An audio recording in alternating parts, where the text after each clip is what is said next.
Children who feel responsible for their parents' happiness are not given the opportunity to develop into independent adults. Such an unhealthy role change can cause identity problems. Once adults, they discover that they do not know who they are, do not know what they want, have little or no contact with their own needs. They have been trained throughout their childhood, day in and day out, to meet the hidden or overt needs of their parents. They are parentified. I'm a healthcare psychologist and therapist, and I make videos on psychology and mental health topics. If you are new here, don't forget to subscribe to my channel and hit the notification bell so you don't miss any of my new content I publish every week.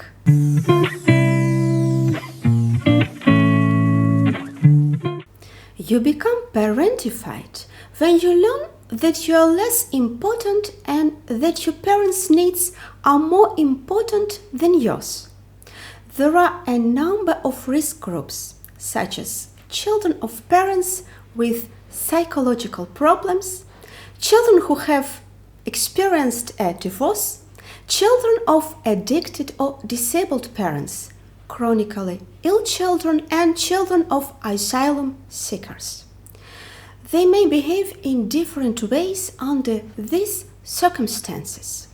We can distinguish four groups of parentified children. First are caring children. They meet their parents' need for care. They rescue, support, and encourage, are compliant and well-behaved. They don't get a chance to learn about their own needs, let alone discuss them. Talking about themselves makes them feel awkward or selfish. Tragically, most of the time, with all their care and loyalty, they can't make their parents happy, which can lead to depression and feelings of incompetence. The opposite of this role is the child who must remain a child. This second group of parentified children meets the parents' need for care.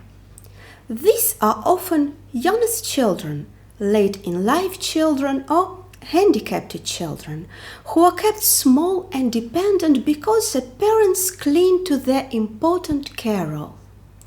It's a form of passive parentification, and according to some psychologists, this is the worst form. Because if you are not allowed to develop autonomy from your parents, you do not learn to take responsibility or initiative yourself. You cannot deal with disappointments. You will suffer the most from this for the rest of your life. The third group is the perfect child. It is very much like the child of a narcissistic parent who tries to fulfill the parents' hopes and dreams. Such a child usually does very well and also gets a lot of praise from the parents. This pattern arises at a very young age. These children are often not aware of their own desires. They think that they have chosen themselves, when in reality the wishes of the parents had a major influence. Another problem is that less perfect qualities are not desired, and that often leads to fear of failure. The child might think, if they really knew me, they wouldn't love me. In extreme cases, it will lead to problems with intimacy because they don't dare to be vulnerable. They constantly see themselves through the eyes of others and judge themselves. This often results in high stress levels and development of psychosomatic complaints. But there is also the opposite of the perfect child, the parentified black sheep. Black sheep and scapegoat diverts attention within a family to themselves. They often fear that one of their parents will leave the family, so they choose to play this assigned role. This choosing is, of course, not a conscious process. the sacrifice of the child is rarely recognized. On the contrary, often the relationship problems between the parents are attributed to the problem behavior of the child. Scapegoats seem to distance themselves from their parents by doing the exact opposite of what is expected of them. Neither black sheep nor scapegoats have detached themselves from the desire of their parents. As grown-up adults, they often continue to feel like an outsider, suspicious and fearful of rejection. There is, of course, overlap between these four groups. You can be caring and perfect at the same time. Sometimes the role can change. Perfect children become scapegoats in the attempt to discover their own identity.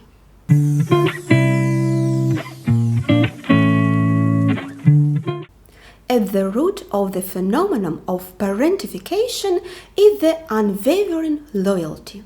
Children are very loyal to their parents. They cannot do otherwise because they owe their lives to their parents. The tricky part is that many of these inner processes take place invisibly. There are a lot of top athletes and people who take over their father's business who have never wondered if they really want to. And does the child really do his best at piano lessons because he really likes it? Perhaps a child would have preferred to play in the street with other children instead of trying to be a perfect child. On the other hand, even a problematic family situation does not always have to lead to destructive parentification. For example, if children are valued by their parents, this already makes a huge difference. Children who are appreciated for their efforts develop a positive sense of self and get more satisfaction from what they do. Children who do not receive appreciation lack that satisfaction. This makes parentification more destructive. Most parents who do this to their children cannot do otherwise or do not know any better.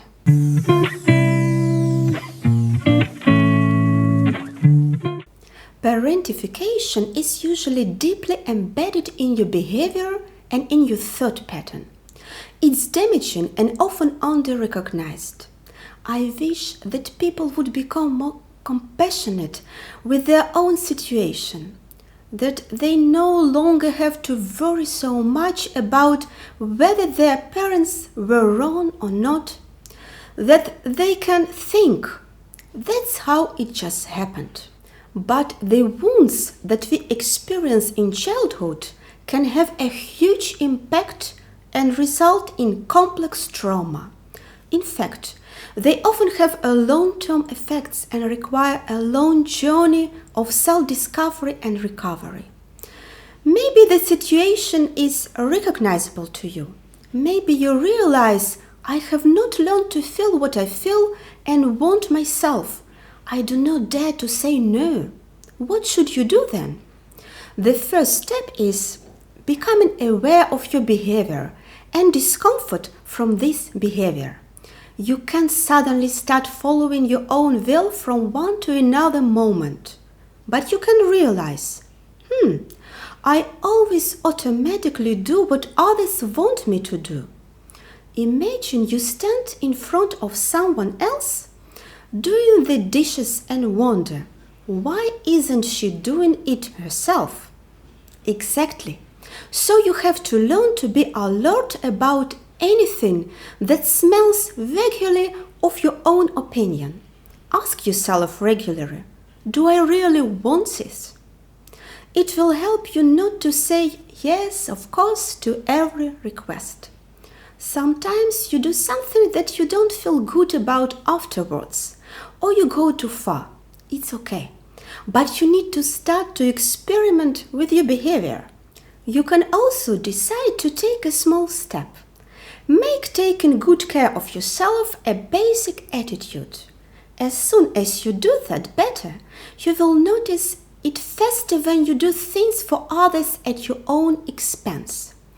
Possibly you have such a friend who needs all your time and attention. It's important to restore some balance to this friendship, or even to take some distance. Try to experiment doing things differently.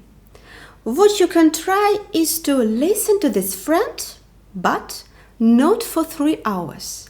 You need to be able to tell a story yourself, important or not. If she or he interrupts you, try to come back to your story. It is not about changing something directly, and it is. It's about awareness. Anyone who is aware of the behavioral pattern that is bothering him can adjust that behavior. And finally, parentified people are often very self-critical. Actually, you have to become your own best friend. Respond to yourself as you would to a friend. It's okay to think, it's not a good way to do it. I have to do it differently. As long as you are not too hard on yourself. But please reach out to a mental health professional if you need help on your journey to recovery and freedom. I hope you enjoyed this video. Be sure to hit the subscribe button and turn on the notification bell before you go. But also give this video a thumbs up. I'd love to hear more from you in the comments down below. Thank you very much for watching. See you next time.